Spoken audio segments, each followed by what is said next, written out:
the remains of human beings washed up in a creek. They were so picked over by buzzards and coyotes that neither their features nor their race could be identified. Some of the bodies were found, one was found headless, others were found with axe wounds. Just horrible, horrible crime was committed there. And the savagery of the crime would indicate that it was more than just a robbery. Years later, the true story came out. A gang of white men, ranchers and schoolboys, had set upon 10 Chinese miners, shot and beat them to death, then dumped their mutilated bodies into the river. More Chinese arrived at the camp the next day and were promptly murdered. The killers then traveled by boat downriver to another camp. By nightfall, 31 Chinese were dead. The leader of this group, Bruce Evans, was said to have told the others in the gang, let's do our country a favor and get rid of these Chinamen, and let's do our favor for ourselves and get their gold. Local residents rallied around the suspects. Only 3 were tried, and a jury freed them all. The Snake River Massacre was not an isolated incident. In 1882, the U.S. passed the Exclusion Act to stop Chinese laborers from entering the country and deprive those here of citizenship. That law ushered in the most violent decade in Chinese American history. The spread of the anti-Chinese feeling was like a disease going through the white population. They became the scapegoats. They became sort of the solution. If we could just get rid of them, then our fortune would be better. The Chinese were foreign, did not belong here at all. This old idea was given new life by the law. In Tacoma, Washington, 600 Chinese were expelled and their houses burned to the ground. The Chinese of Juneau, Alaska, were loaded onto boats and set adrift. In Rock Springs, Wyoming, 28 were killed, the rest driven out.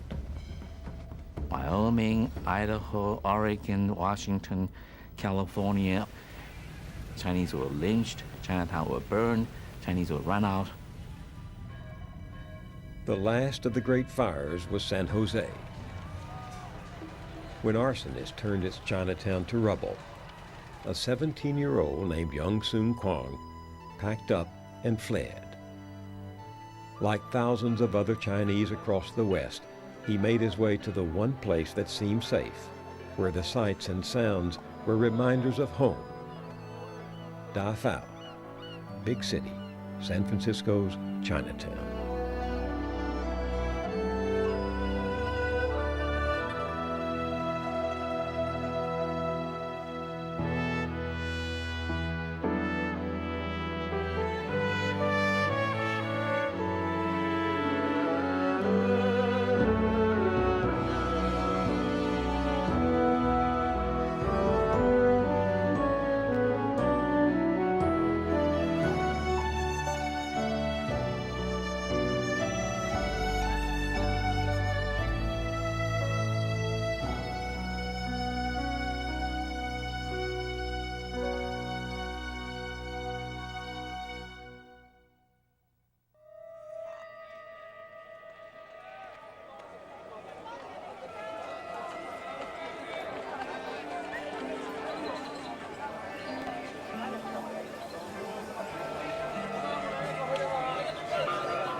In order to get any pictures at all, I had to hide in doorways. I waited for the sun to filter through the shadows, or for some picturesque group or character to appear.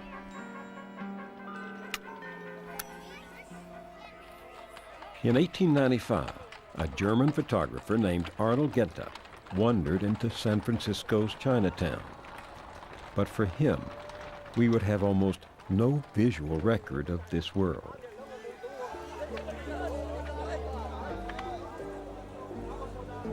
Tangyangga, the Chinese street, headquarters of Chinese America. The sidewalks were crowded with peddlers, cobblers, and fortune tellers, servicing the migrant laborers who converged here when their work was done. Fish cutters from the Alaska canneries, fruit pickers from the San Joaquin Valley thronged the herbal stores and rice shops, temples, and gambling halls. Turn of the century San Francisco Chinatown for Chinese was the center of their world in America. You will hear the shouts of vendors selling their wares. There are also people speaking all different kinds of dialects. Toisan, Hakka, Canton City dialect. 6 blocks long and 2 wide, Chinatown was a country within a country, filled with temptation for an ambitious young man hungry for life. Young had worked as a houseboy, got a taste there of American ways, and now the ways of Da Fao. My grandfather loved living in San Francisco Chinatown because he liked going out with his friends. There were restaurants, and his favorite activity was going to the opera. And there were 3 opera houses to choose from. But it was an insular world this young man was in, cut off by the exclusion law from American civic life. The law had barred Chinese laborers, the first time the U.S. excluded immigrants based on nationality or race. Those already here could stay, but could not become citizens. Essentially, Chinese will declare permanent aliens. It meant that they could never participate in elections, that politicians would never have to pay any attention to them. And I think also it had a kind of symbolic significance in that it sort of read them permanently out of the American political community. The story of the exclusion years is of a people in between countries, often unsure to which they belonged. It's about families kept apart, lives shaped and misshaped by Chinese custom as well as U.S. law. To become American, the Chinese would have to wage a long campaign, not just in public, but inside their homes.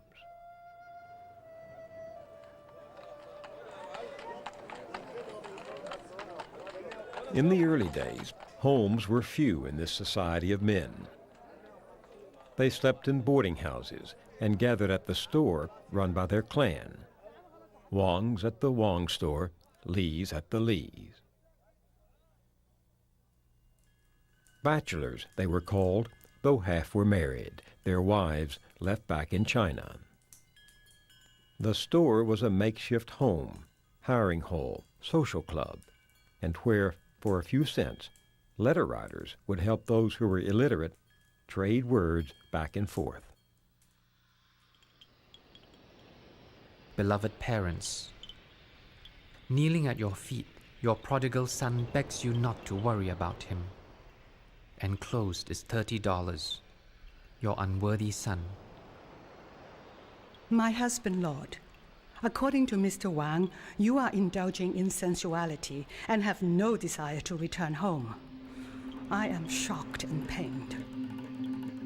My beloved wife, because I can get no gold, I am detained in the secluded corner of a strange land. Qin, my son, take notice. I hope you will soon be home and get married. I may already be dead and gone by the time you come back. Would you feel sorry then? Family and tradition pushed the men back to China. So did U.S. law, with a vengeance. The Exclusion Act made it virtually impossible for Chinese to have a normal family life inside the United States. The exclusion law applied to Chinese laborers. It exempted merchants, travelers, and students. What this meant to the Chinese who could not become a merchant and who was not a student or a traveler, what it meant was that he could not bring his wife. The so-called bachelors worked and saved and waited to go home. But Young didn't save. Optimistic, unattached, he earned his wages at a downtown hotel and then spent them with friends. When my grandfather Young left the village, he promised his parents that he would be back in 10 years. Every year went into another year and another year. And he did not realize, 10 years had gone by, and he received a letter from his mother saying, your father has passed away. And he went into the deepest mourning, and the mourning was mixed with great regret that he did not fulfill his promise. Young was now stepping into the great quandary of the exclusion years: how to sustain a family life across the Pacific. He sailed to China to visit his father's grave and choose a bride, Gum Ji.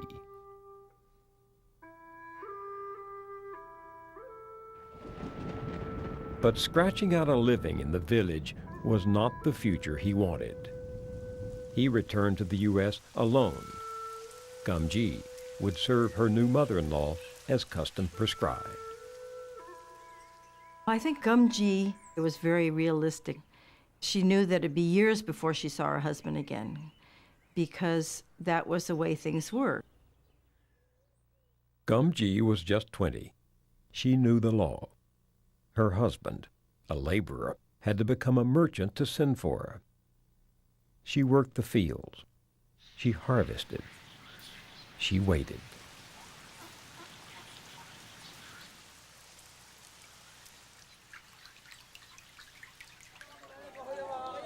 He worked at a store, saving carefully until he could buy it.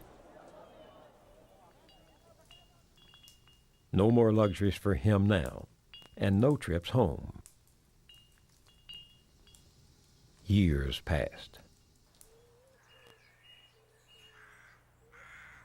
Her mother-in-law, as the years went by, was very, very discouraging and said, you shouldn't go to America. You're just so old and you're getting unattractive. You're not going to have any children. Why ruin my son's future?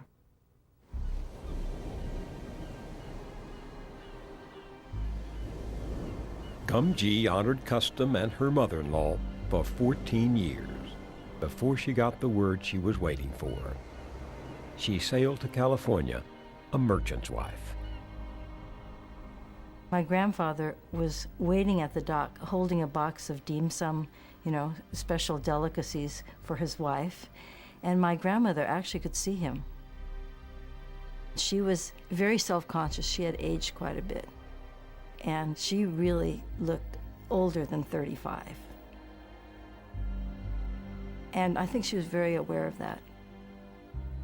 And here he is trying to be pleasant, and he's trying to say, nothing's happened, welcome to America. And she looked at him standing there. She wanted to grab that box of dim sum and throw it back in his face.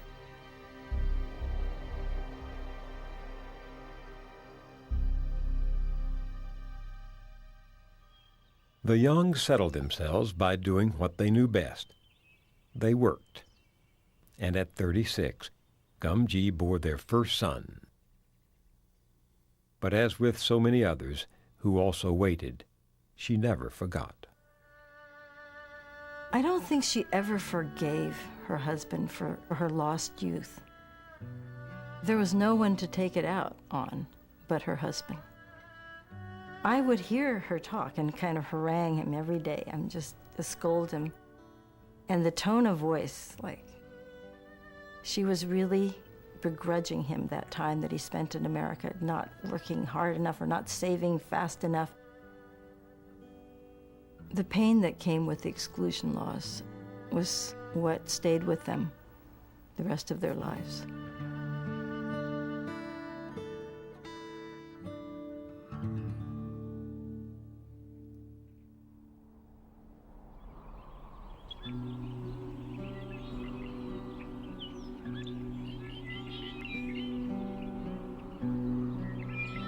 Congress was not finished with the Chinese.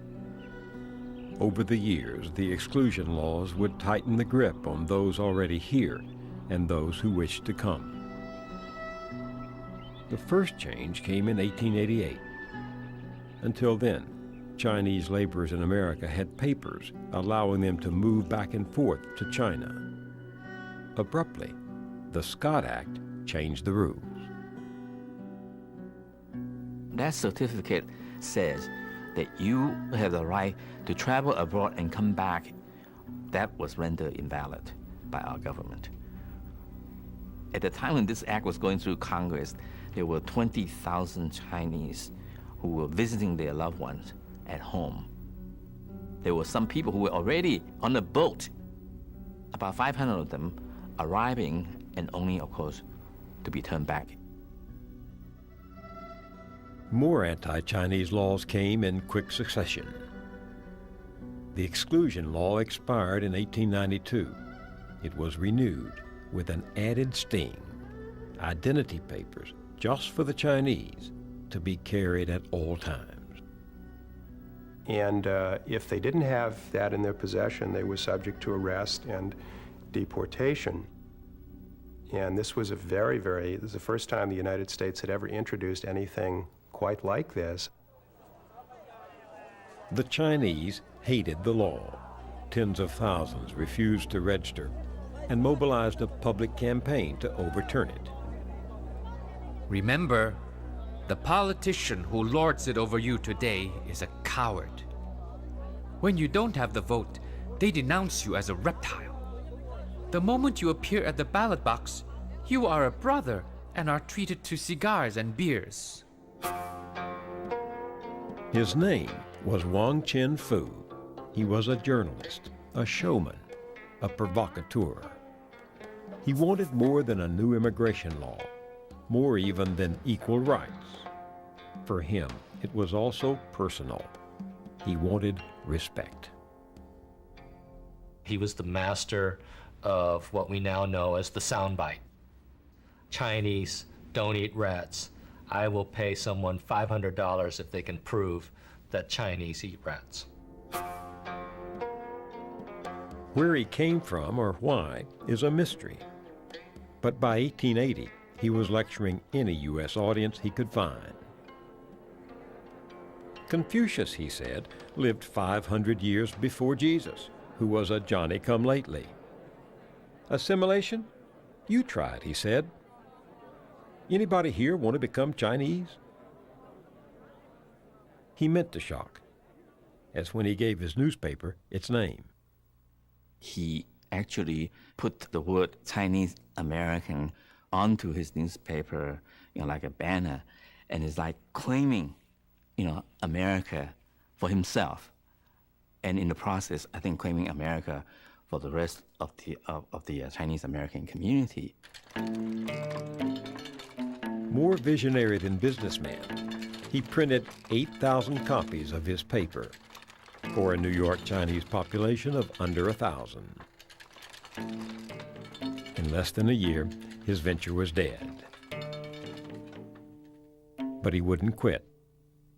In 1883, that great baiter of the Chinese, their archenemy Dennis Kearney, was touring the East. Wang Chen-fu put himself out there to be the target. And so he challenged Dennis Kearney to a duel. Let's fight it out in the street, you and me, mano a mano. Of course, newspapers couldn't resist. What weapons? Reporters wanted to know. Kearney's choice, Wang shot back. I give him the choice of chopsticks, Irish potatoes, or guns. I'm not to be deterred from this work by the vaporings of Chin Fu, Ah Kun, Hung Fat, Phi Fong, or any other of Asia's almond-eyed lepers. Wang showed up at a rally. A crowd of white men drinking and cheering, plus Wang Chin-fu heckling from a front row. And Dennis Kearney dismissed him. But he made his point. You saw his statement to Dennis Kearney in all the newspapers of the day. Then Wang showed up in Chicago, agitating for the right to vote. We want Illinois, the place that Lincoln called home, to do for the Chinese what the North did for the Negroes. But how do you change laws when you don't have votes, or money, or allies among whites? That was a problem no showmanship or eloquence could solve. In the 1890s, Wang Chin-fu vanished as suddenly as he'd appeared, leaving no record even of where or when he died. But by then, the Chinese were deep into another fight. They somehow grasped this very important concept that America prides itself in being a country ruled by law.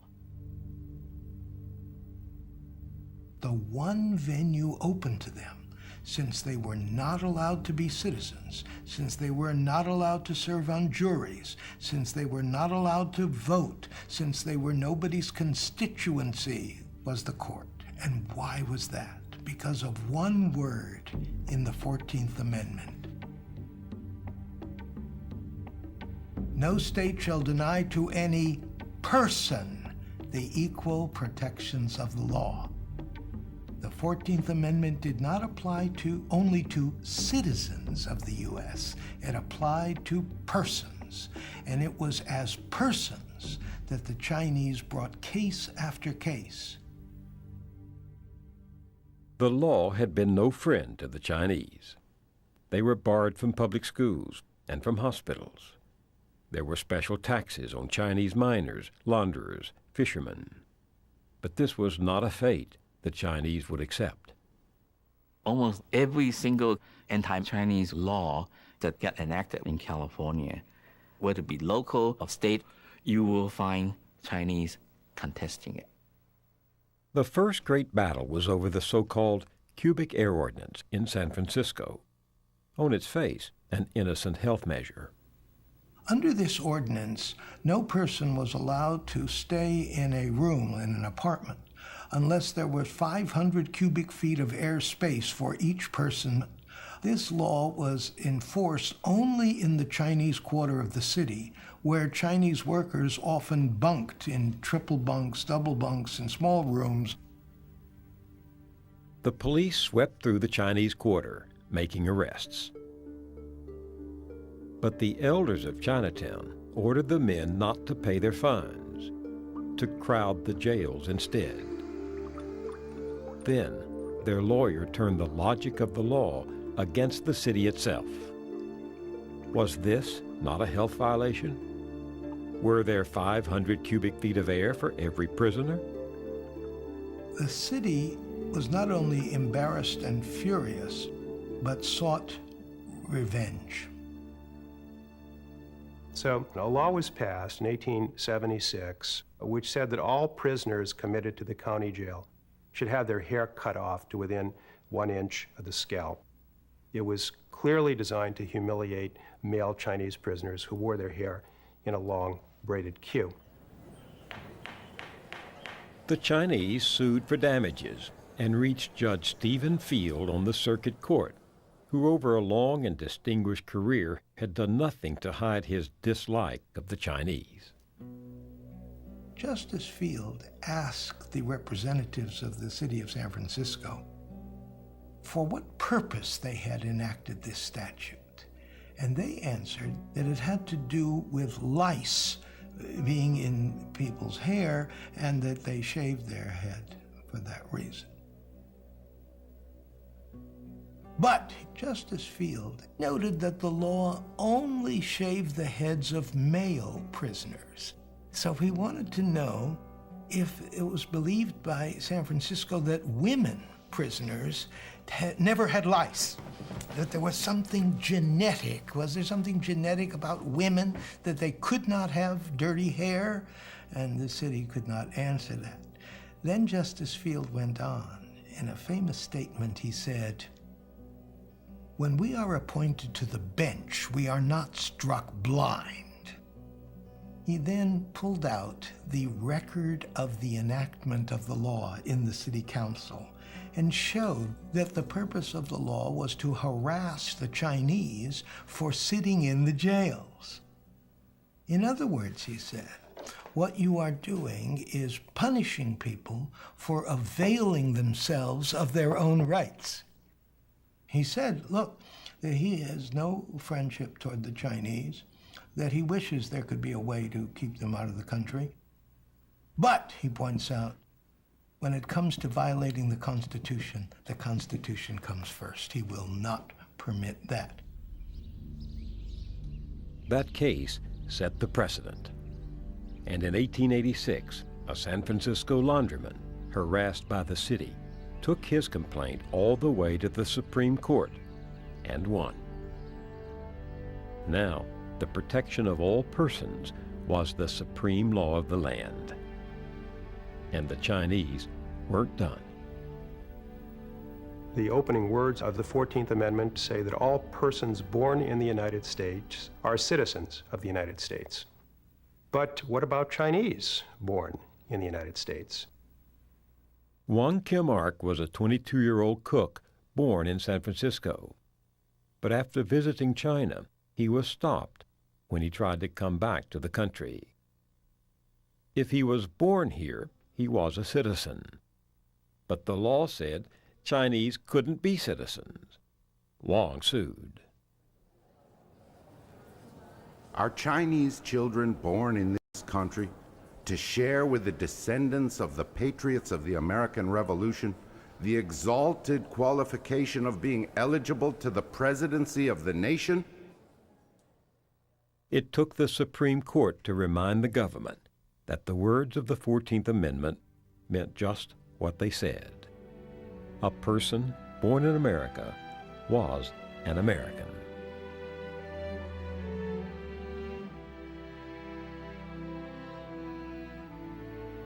If you look at the record of Chinese activism in the courts, they had assimilated to the extent that they understood that there were American political institutions that they could use.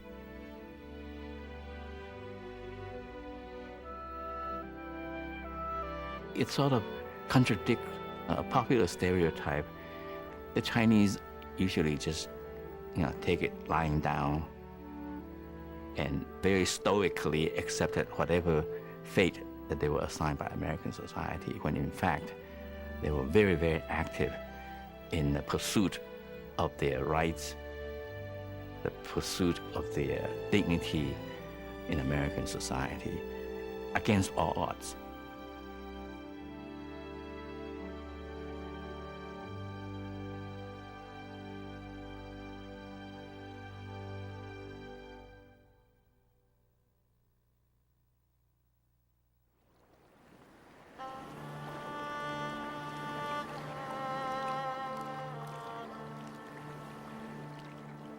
The signer of this contract, Sun Gum, hereby accepts that she became indebted to her master for food and passage from China to San Francisco. She shall willingly use her body as a prostitute at Tan Fu's place for 4½ years. She shall receive no wages. If she becomes pregnant, she shall work 1 year extra. Should Sun Gum run away, she shall pay all expenses incurred in finding and returning her to the brothel. If she contracts the 4 loathsome diseases, she shall be returned to China. Thumbprint of Sun Gum. No one knows what happened to Sun Gum. whether she was shipped back to China or survived long enough to be a free woman here. But one thing is sure. The public campaigns that Chinatown waged, the great court battles it fought for its freedoms, were not waged by or for its women. While its men fought the oppression of whites, women fought the oppression of Chinatown itself. And in the Chinese push for freedom in America, this was the second front. It was not easy to grow up as a woman in Chinatown in those days. They were brought up not only to be good wives, obedient wives, but to be good mother, to serve the husband, to serve the in-laws, and to serve even the male children. Chinese come from very strong patriarchal society with very strong feudal feelings against women. Tradition held that a virtuous wife should stay in her Chinese village. The few who broke custom by coming here were expected to serve. To please their husbands, many had their feet bound so tightly that they were crippled. The custom of bound feet in the main is to restrict the mobility of women so they will not travel too far away from home and get into troubles. And there are those men who believe the shape of a small foot is erotic. Merchant wives, they were pretty much housebound. And they didn't go out in public because it was considered indiscreet or improper for women to be seen in public. Husbands were free to take concubines into the home or second wives. Arranged marriages were common, often against a young girl's will. And these were the lucky ones. The harshest lives belonged to the prostitutes, and in the 1880s, they were almost half the women in Chinatown.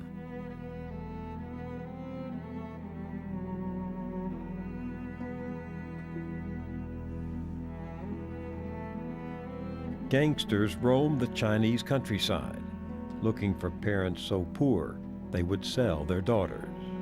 $50 was the going price. Girls as young as 6 were smuggled in and sold as muisai, indentured servants.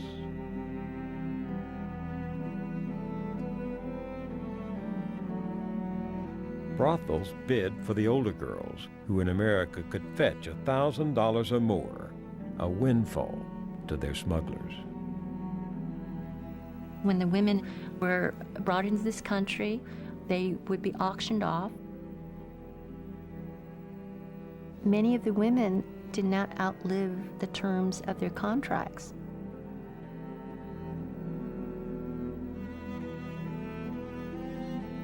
When they did become ill and died, sometimes there were reports that their bodies were discarded in the streets. They weren't given decent burials. They weren't shipped back to China like the men were. It just speaks to how little value is attached to women and women's lives.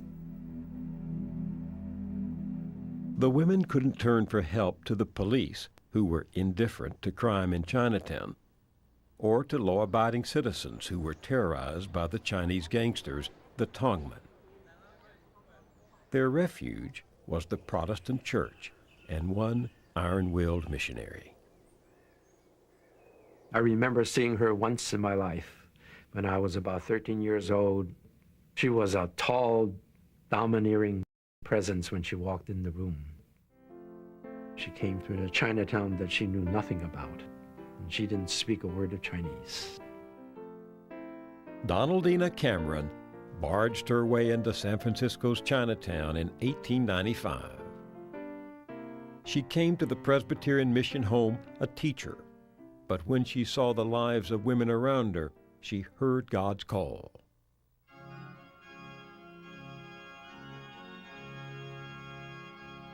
She drew allies among Chinese women in the home.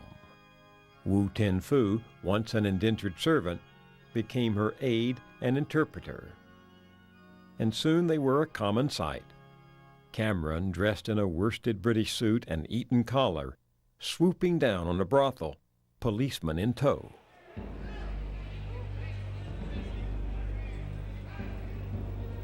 She would go on top of the rooftops and get in through the skylights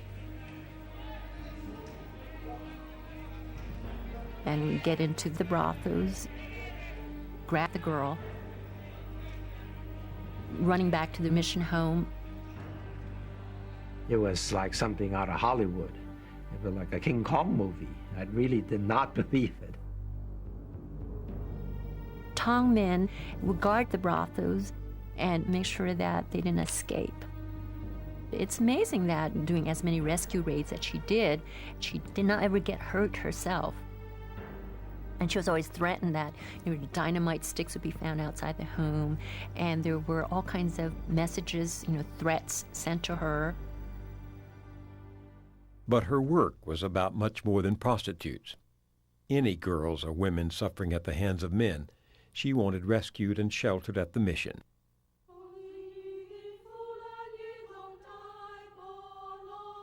There, they'd be remolded in the image of God and of His chosen instrument, Cameron herself.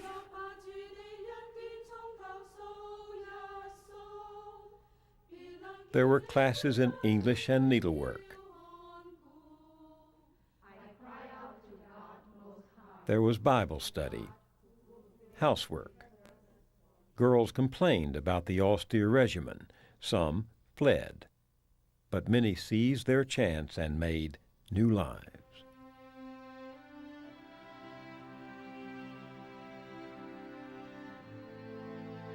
Mission girls would be among the first Chinese American women to go to university, would be among the first to vote. And many joined the mission's crusade and in time helped stamp out the traffic in slave girls. A revolt was taking form that would upend the old ways of Chinatown, though at the turn of the century, it was just barely in view.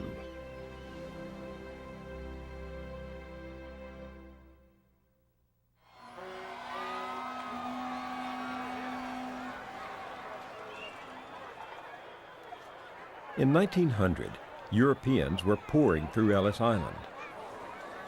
The Bureau of Immigration spot-checked them for disease, kept an eye out for criminals. But beyond that, there were few restrictions, and most got through within hours. Since exclusion, some 10 million Europeans had entered the country. Over that time, the tiny Chinese population of 120,000 had dropped further still to 90,000. Chinese has the sorry distinction as the only immigrant group that I know of in American history. Their population declined. The Exclusion Act did exactly what they intended for. The law had been renewed every 10 years, but prominent Americans now called for a tougher law, none more loudly than the labor leader, Samuel Gompers. As a young immigrant himself, Gompers had worked as a cigar maker, and after he watched the Chinese take hold of that industry in the 1870s, he never forgot it. This tornado of a man, now the most powerful labor leader in the country, made it a mission to keep the Chinese out of America and its workforce. And he was one of many. The labor movement was filled with enemies of the Chinese. They were driven out of blue-collar, working-class jobs.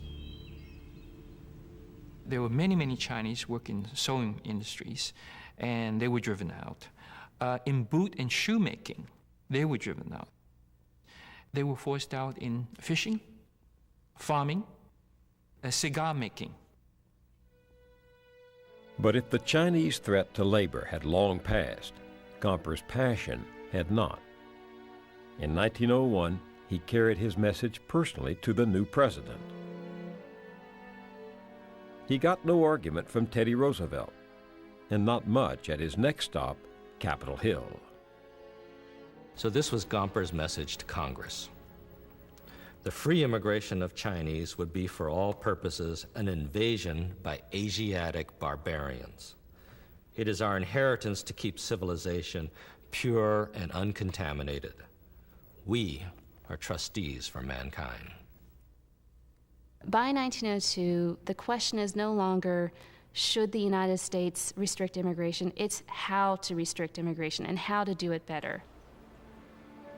In 1902, Congress expanded exclusion to Hawaii and the Philippines. Then, 2 years later, it rewrote all its anti-Chinese laws so they would last forever. The law was passed in Congress with almost no debate, no discussion. That same year, a popular magazine carefully reviewed the Chinese population. It was aging. There were few girls or women.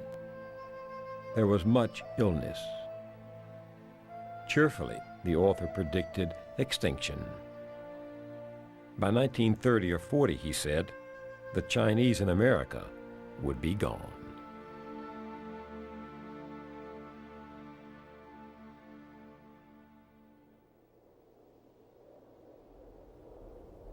The Chinese were the first immigrant group excluded from America. Therefore, they became the first to have to sneak their way into the country.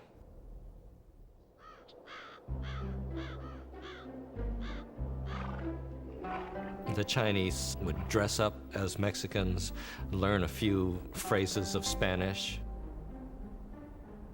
You can imagine a Chinese immigrant walking across the border saying, "Que pasa?" or something like that in his own Toisan Mexican dialect. Another way was through Cuba. They would get on a ship and work as a crew member, and some of the Chinese painted themselves black to make themselves look Cuban. Jump ship, and there you are. You're in America. You're Cuban, but you're in America.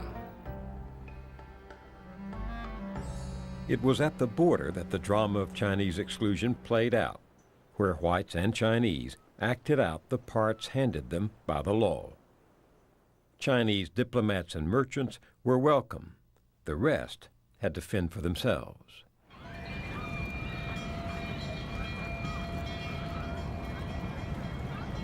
(1906), San Francisco's great earthquake, followed by days of fire and 3,000 dead. Chinatown was burned to the ground, a catastrophe, or so it seemed. The 1906 San Francisco earthquake was a stroke of good luck for Chinese because of the resulting fire that burned much of the city and burned many of the immigration records of Chinese. The Chinese could say, "I was born in America," and no one could prove them wrong. Here was an opening, and for the next 40 years, the Chinese would use their wits and money to make the most of it. Now the law and the math were on their side, because if they could persuade an official they were born here, they became citizens, and their children did too. They could go to the Immigration Bureau and say, "I am Mr. Lee. I am going to make a visit to China. I have 3 sons. I'm bringing those 3 sons in." Now, maybe he has those 3 sons and maybe he doesn't. They will claim more than what they actually have as their children. And these slots could be given to their friends' children, or in fact sold to others. So other people could come to the United States and claim to be American citizens. And this is called paper son.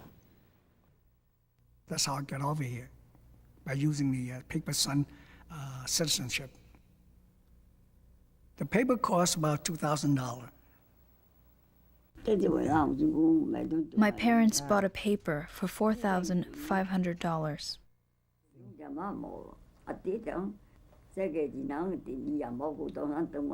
My mother hadn't wanted me to come over because it cost so much. But getting hold of the papers was just the beginning. Now you had to learn about the family and the village in China you were pretending were yours. That assumed identity had to be memorized from a coaching book. Coaching letters can be sometimes 50, 60 pages. Sometimes they have maps of the village on them. They're as big as a library table, an elaborate map showing every house, the name of every person living in the house. And I would say I would take about 3 months or so studying that document and get it more or less, fluent to enter the United States.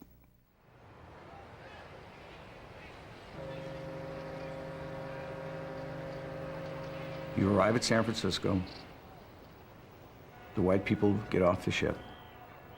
You're detained. You're put aboard an Angel Island ferry.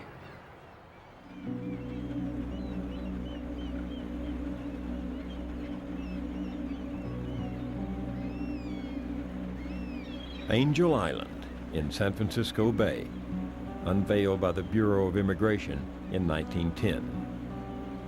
Until the end of exclusion, these graceful buildings, with their palm trees and manicured lawns, were the main arrival point for Chinese hoping to enter. Americans dubbed it the Ellis Island of the West. Ellis Island was a symbol of freedom. It's a wonderful beacon.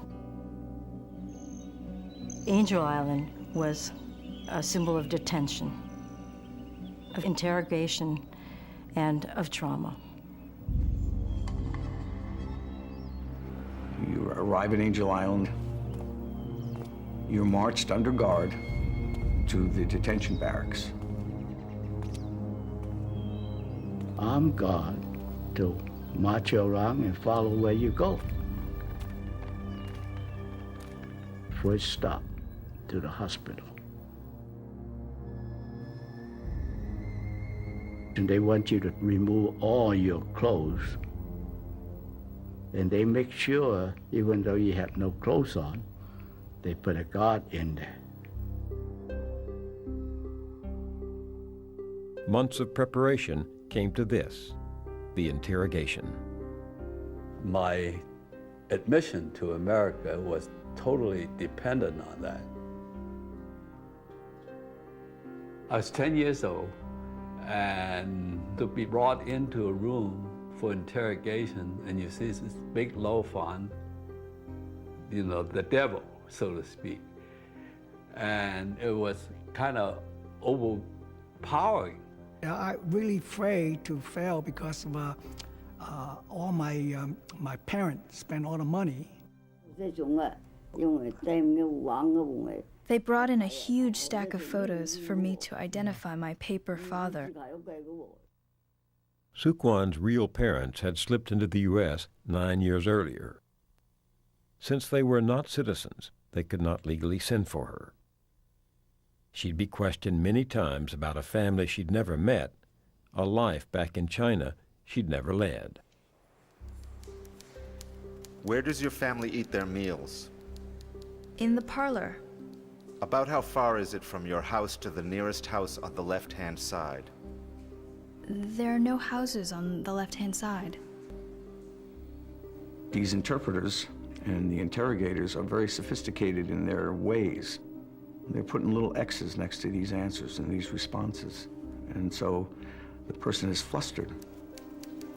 Why are you sure your father was home at the time your mother died? I just remember that he was home. We know that the man whom you claim to be your father was in the U.S. at the time. How do you explain your testimony? You're wrong. Are you sure your mother died on September 3rd, 1920?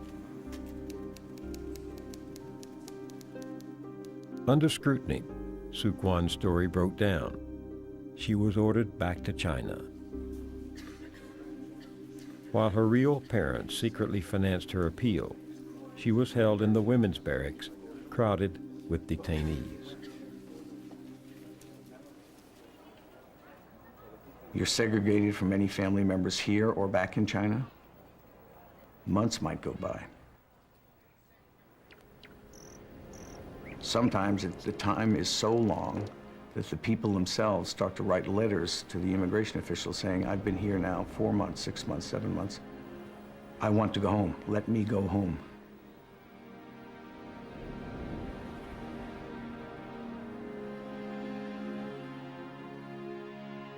After 9 months, Sue Kwan asked to stop the appeals. Her parents tried to visit her the day she was deported. My parents, my sister, my cousin, a lot of people came to say goodbye. We were separated by a fence, and we're not allowed to talk to each other. Everyone was crying. Sue Kwan Lee would not return to the United States for nearly half a century and never saw her parents again.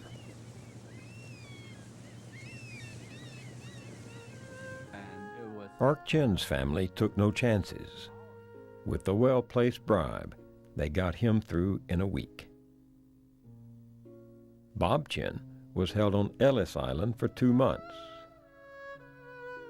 Dale Ching, whose papers were legitimate, was kept on Angel Island for 3 months. But then he too was set free. The fact that the Chinese were willing to go through this very difficult, at times very humiliating process is that after all these problems, they still see United States as a place of opportunity, a place that they could improve their family's well-being. That's why they keep coming. The Chinese were determined to beat the system. They kept pushing their way in. After 1920, their numbers in this country, which had been steadily dropping, began to climb. Chinese America was here to stay.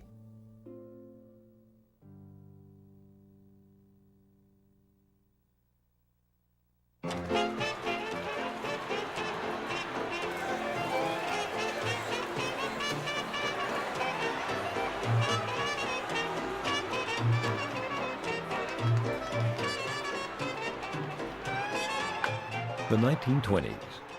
Exclusion was nearing its half-century mark. All these progress that was going on in American society really did not touch the Chinese community. They pretty much isolated. They left to their own devices.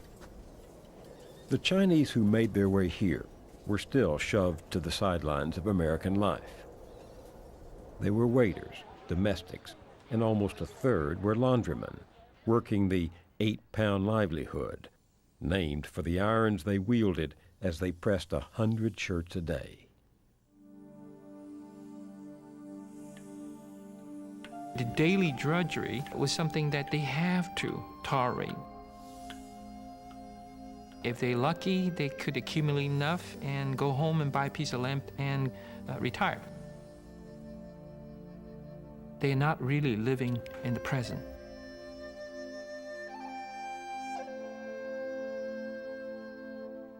White racism trapped them. So did custom.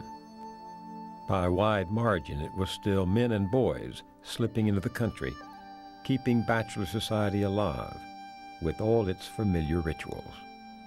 My father was a laundryman, and these men from the community would come to the laundry to have my parents read their letters to them. I'm folding socks or pressing the underwear, and meanwhile really listening. They were always telling about some terrible condition in China. And the wives are saying, how could you leave me? And you're leaving me to starve to death while you are having fun in America. Now you send me more money. And then it was up to my mother or father to write a letter back. Sometimes some very formal stuff, you know. Oh, I miss you. You are so dear to me. And I will come home soon. And a lot of times I really felt they were writing fiction. Which was home, China or America? Almost 50 years into exclusion, many had no clear answer.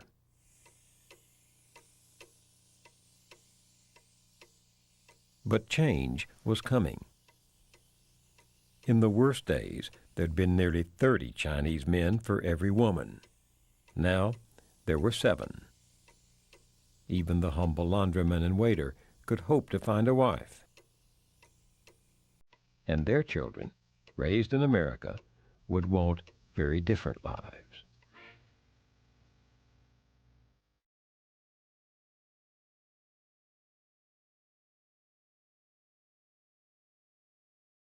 She was a laundryman's daughter who decided to be a movie star. She went far. In the 20s and 30s, she played opposite Laurence Olivier, Marlene Dietrich, Douglas Fairbanks. People could see Anna May Wong in this tiny dress with Fairbanks pointing a sword right at her midsection. That outfit made her sensational around the world. American-born, confident in ways her father's generation could never be. Still, she lived suspended between 2 countries, starting with how people saw her. His passion for power twisting his brilliant mind as he revels in the horrors of human sacrifice and torture. Americans regard us as a dark, mysterious race, impossible to understand. Why is it that the screen Chinese is always the villain? And so crude a villain. Murderous, treacherous, a snake in the grass. I was so tired of the parts I had to play. She played all the stock parts. The Mongolian slave, the temptress, the doomed lover. And her lines were usually in Chinglish, as it was called. People are surprised that I speak and write English without difficulty. But why shouldn't I? I was born right here in Los Angeles and went to public schools here. For years, when people ask me to describe my native country, I've surprised them by saying it is a democracy composed of 48 states. Her skin marked her. Hollywood followed a very strict code of no kissing between people of other races, which is to say that Anna May Wong could not kiss a Westerner on screen. And of course, this limited her terribly because that meant she couldn't be a leading lady. The studios had the roles for her, but they would prefer to use a Western star and put them in makeup. They would paste their eyes back, they would adopt their lips, and it would oftentimes look absurd. Your eyes are as soft. Your hair is pleasant to my touch. No, I cannot see this change. And I do not wish... If they get an American actress to slant her eyes and eyebrows and wear a stiff black wig, it's all right. But me? No film lovers can ever marry me.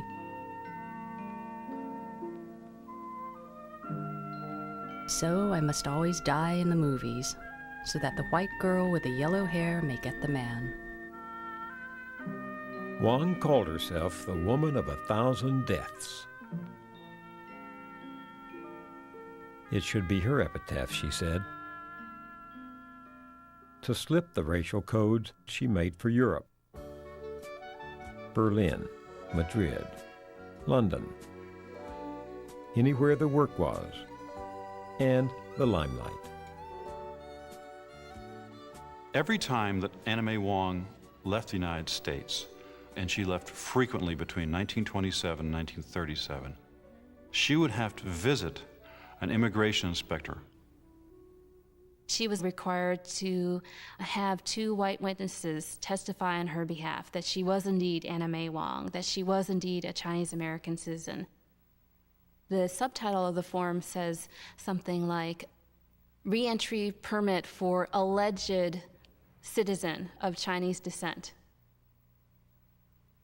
So their citizenship, their status is under so much suspicion that it's documented in this bureaucratic form that they're only considered alleged citizens. But this alleged citizen always came home. In Hollywood, she took whatever parts there were, even the daughter of Fu Manchu himself. For her to make it in the film industry, she had to embrace being a foreigner. Anna May Wong, at some point, realized she needed to play along with the game. She knew her industry, knew what it would take. She went for Shanghai Express as a step up, even if, once again, she'd play the fallen woman. Then in 1932 came Pearl Buck's runaway bestseller, the novel The Good Earth. Here she was, the preeminent Chinese-American actress of her generation, in the most important movie Hollywood had ever made about China. But once they announced that Paul Muni, a white man, would play the lead, Wong knew that she, a Chinese, would be barred from playing his wife. She packed her bags.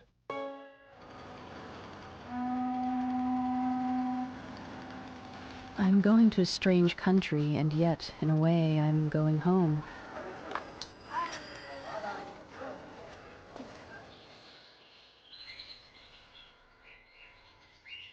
Chinese in the United States suffer from a lifelong homesickness. I have never seen China, but somehow I have always known it.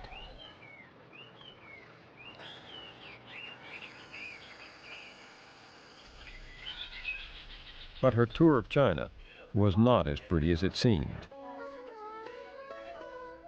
The Chinese were divided about Anna May Wong. They were troubled by the roles that she had taken. The anger that was under the surface came boiling right through to the top.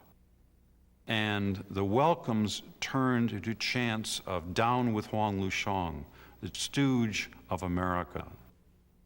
Those roles that she didn't want to play, that she felt imprisoned by, entrapped by, followed her to China.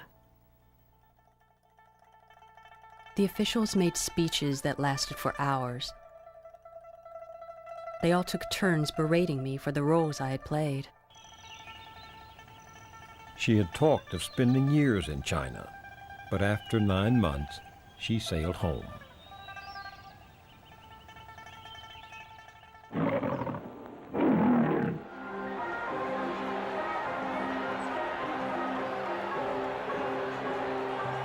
She was back in Los Angeles in time for the enormous success of The Good Earth. When I go back in that house... Louise Rayner, the white actress who landed the lead role, now picked up an Academy Award. And thank you very much.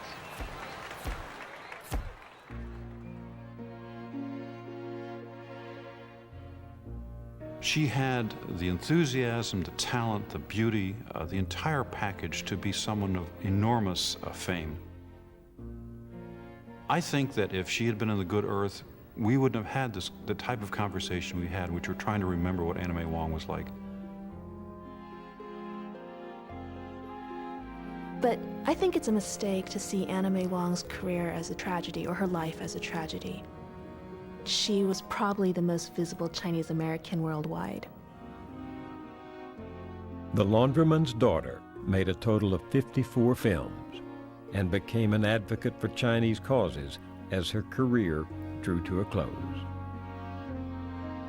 She spoke up at a time when women didn't do that so much and Chinese Americans couldn't.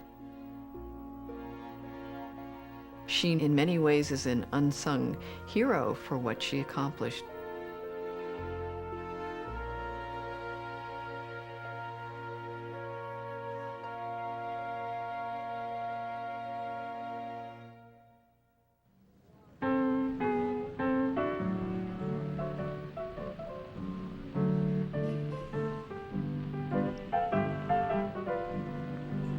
Mr. Chinaman, Mr. Chinaman, he walks around all day.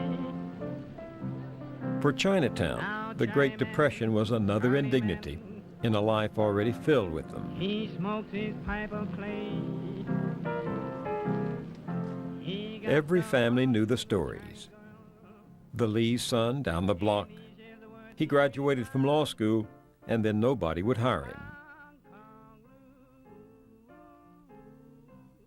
And what about Party Lowe, that Stanford boy? A job interviewer told him right out, "Me no likey, me no wanty, Chinese boy."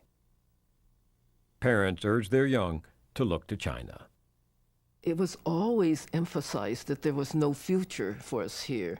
Why is education important? I mean, even for women, it's so we could serve China someday. I was born here, but the expression was to go back because my parents had come from there.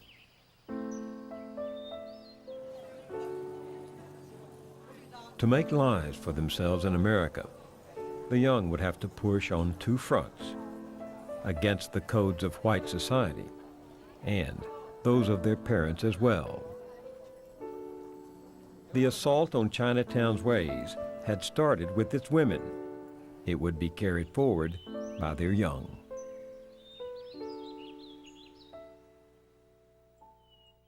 In the classical Chinese family, the father is the patriarch.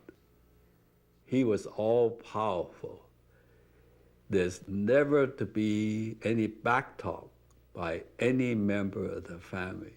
I'm now 79. My mother is 101. She's never said thank you to me yet. Any service one does for one's parents is expected. You know, the more you do, the better.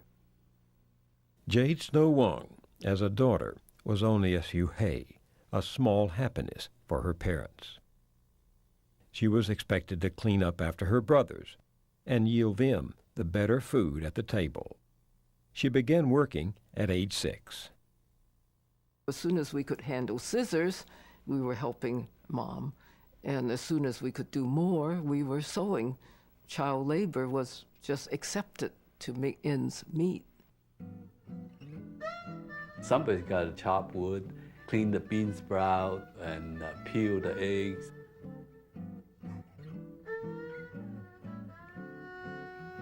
And in the morning, swamp the restaurant. It was what we call a mom and pop restaurant, except there was no mom. Ark Chun's father came from the old school. He'd left his wife behind in China and ruled over his chop suey restaurant and his son with a strict hand. Some of the demands that my father laid on me didn't make any sense. But in spite of it, I never dare talk back. In my schooling and my reading, I could see and escape from the restaurant. And so that constantly propelled me forward.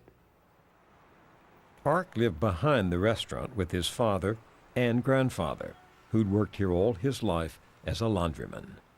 When I was in the last year of high school, I was washing dishes, and my grandfather said, "What are you gonna do after high school?" I said, "Grandfather, I'm gonna go to college into civil engineering." He said, "You know, going into engineering is a dead end." He said, "I've known people who have studied engineering. They never got a job as an engineer." He was a very affable old man, but there was irony in his voice when he talked to me. He understood that I'm a bright person and that my future was hemmed in. And the sadness is that he feels powerless to do anything. And that was kind of pervasive mental attitude amongst that generation.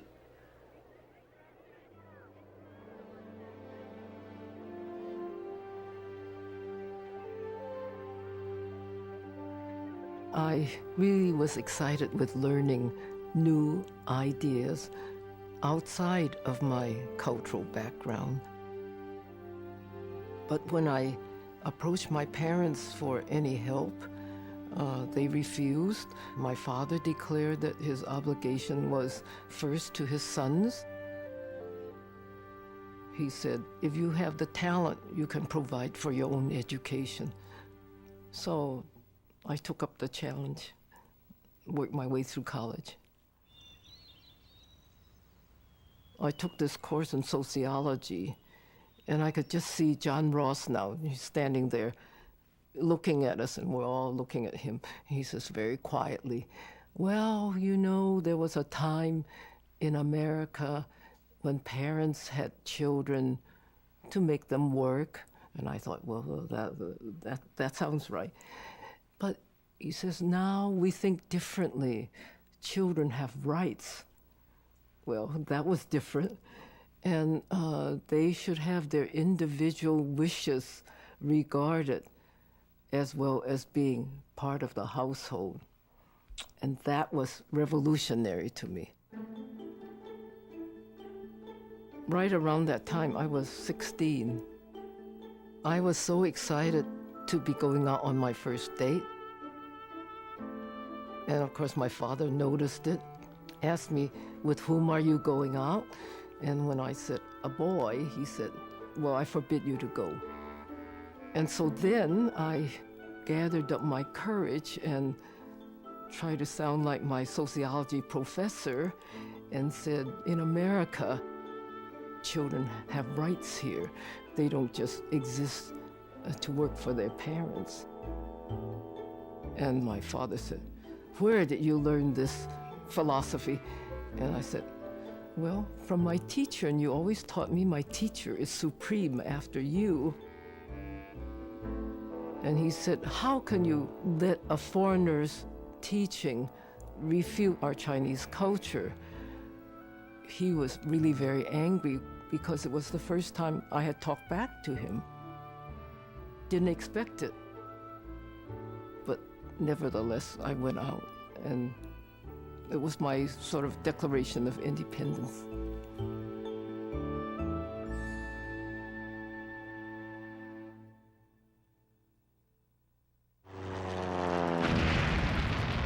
December the 7th. I remember that day. The night after December the 7th, the federal agents came in. They wanted the Japanese people. They just questioned everybody, what are you, Chinese or Jap? Chinese or Jap? So I tell them, I'm Chinese, let me see an ID. I gave them the ID, Wang, okay. The two Japanese fellas that I was rooming with, they took them away. They were rounding up the Japanese for the internment camps. And we were told not to leave Chinatown, and that if we did leave it, that we wore our buttons that proclaimed American Chinese. December 7th, 1941, was a calamity for the American Navy in Honolulu and for Japanese Americans. Perversely, it would be Chinese America's deliverance. For 4 years, China had been at war with Japan. Suddenly, China was our ally. The goodwill spilled over to the Chinese here. Now they were the good Asians.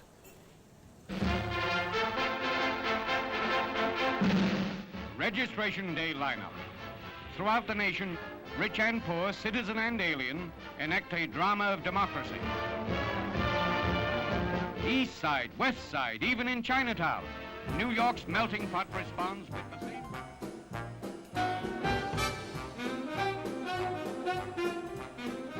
Being in the United States Navy was one of the proudest days of my life. I wasn't a Chinese, I wasn't a white man, I was a U.S. Navy military naval man. People would ask me, "Sailor, do you need a ride?" They would go out of their way to take me where I wanted to go. Putting on the uniform, I was like a show-off with it. I was happy because I had that respect that I never had before. I could be better life in the service because of civilian. At that time, either laundry or restaurant business. So by going to the service, I could be somebody else. There was a tremendous shortage of labor because most of male went to war. Here is where the victory is born, in the factories of American industry going full blast. And so Chinese, for the first time, are able to, in large number, work alongside American workers. And the whites have the opportunity to see the Chinese as real individuals rather than this horrible image of them as aliens. It is a very sad twist of fate that Japanese Americans now are the bad guys, the place that the Chinese used to have. From San Francisco's huge Chinatown comes a steady flow of patriotic Americans of Chinese descent, eager to register for work in vital wartime industry. There were 7 shipyards in the Bay Area, and they needed workers to help build ships. So Chinese women ended up, for the first time, taking on jobs like welders and riveters and burners and flangers. One of my aunts was one of these riveters, and I remember she just gloried in the fact that she was working for good money now.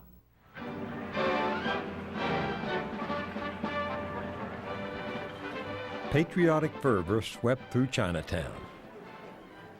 But there were still 15 anti-Chinese laws on the books. What to make of them? They were now an embarrassment among allies. And in 1943, with FDR's support, a bill repealing exclusion sailed through Congress. This historic event barely earned a headline. Even Chinese Americans had other things on their minds.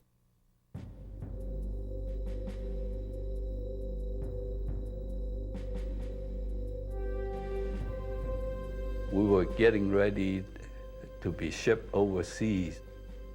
And I think all of a sudden, people were becoming colorblind because suddenly they realized that we're gonna really have to hang together or die. Ark Chin was one of thousands of young replacements thrown into the European front in the winter of '44. Fear never leaves you. One time, we went into a hollow. The guys were tired. They wanted to rest. I said, "Now, guys, let's get the hell out of here." Sure enough, as soon as we got out of there, the mail came in.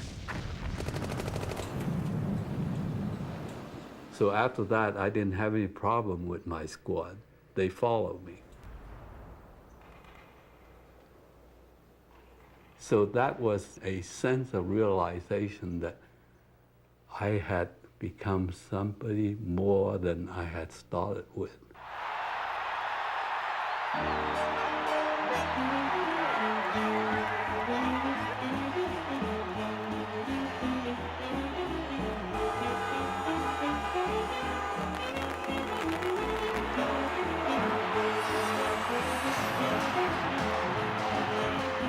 Coming back, first of all, I survived. Later, back in the restaurant, we went through another one of those incidents where the rednecks said, "We fought goddamn more for you chinks." I said, "What? I was out there. You know, I fought that war."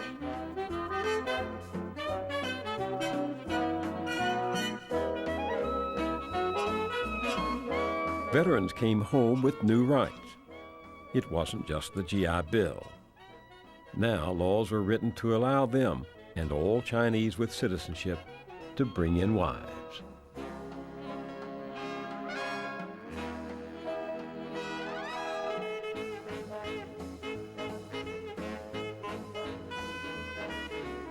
Ark's family dispatched him to China in hopes he'd find a bride in the old village.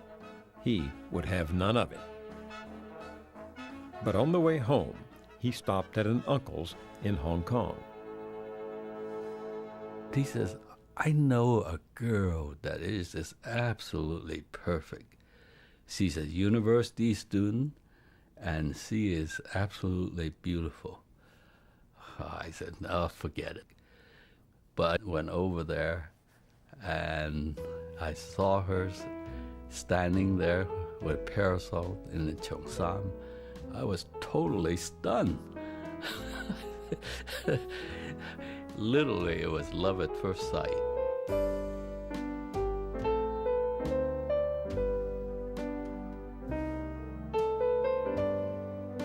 Some 65 years after the Exclusion Act, the Chinese here could lead lives that others took for granted. They could become naturalized like other immigrants, could live together like other families. Bachelor society was dying at last. Chinese mothers present their youngsters in this Chinatown baby parade at San Francisco.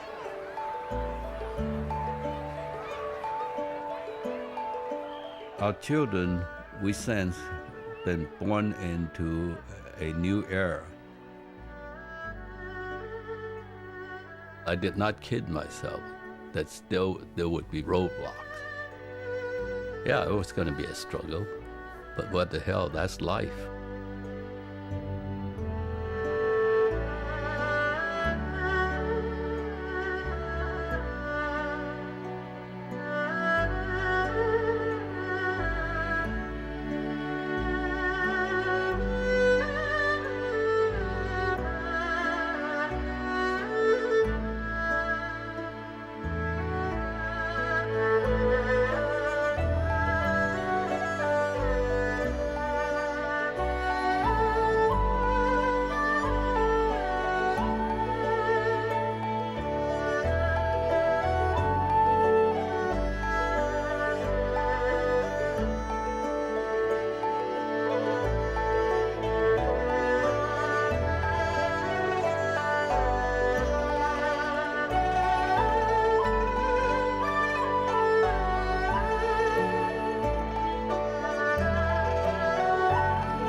Funding for this series was provided by Walter and Shirley Wong and by the Henry Luce Foundation, the family of Shen Shen and Bei Pao Lu Chao, the family of Kenneth and Mary Wong, the Herb Alpert Foundation, SIT Investment Associates and SIT Investment Foundation, the John D. and Catherine T. MacArthur Foundation, the Starr Foundation, the Kelvin Foundation and Albert Yu and Mary Beckman, the Tang Fund, Gina and David Chu, Nautica International, the Cheng Kingdon Foundation, Intel Corporation, Sybase eBusiness Software, because everything works better when everything works together.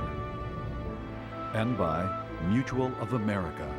For over half a century, people from all walks of life have turned to Mutual of America for retirement and pension products.